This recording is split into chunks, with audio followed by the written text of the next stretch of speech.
আউযু বিল্লাহি মিনাশ শাইতানির রাজিম বিসমিল্লাহির রহমানির রহিম আসসালামু আলাইকুম ওয়া রাহমাতুল্লাহি ওয়া বারাকাতুহু। ভিউয়ার্স, আমি আজকে আপনাদেরকে একটি ক্ষেত দেখাবো।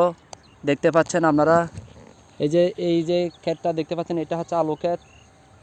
কি সুন্দর করে কৃষক ভাইয়েরা আলু ক্ষেত করেছেন, মাশাআল্লাহ। এই ক্ষেত দেখে মনটা ভরে গেল। এখানে আরও অনেকগুলো ক্ষেত রয়েছে, আমি আপনাদেরকে সামনে নিয়ে যাচ্ছি। দেখুন, এই যে এটা হলো আলু ক্ষেত। দেখেন মাশাআল্লাহ, অনেক সুন্দর হচ্ছে। অনেক কষ্ট করে পরিশ্রম করে তারা এই আলু ক্ষেতটি করেছে।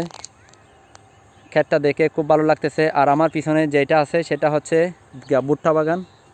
অনেক সুন্দর ভুট্টা বাগান, মাশাআল্লাহ, খুব ভালো লাগতেছে।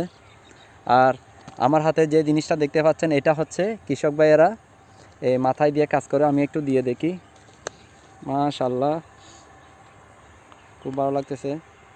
কৃষক ভাইয়েরা এটা ইউজ করে যাতে রোদ না পড়ার জন্য। সো খুব ভালো লাগতেছে। সো ভিউয়ার্স, আপনাদের ভিডিওটি কেমন লাগলো জানাবেন দয়া করে। আসসালামু আলাইকুম ওয়া রাহমাতুল্লাহি ওয়া বারাকাতুহু।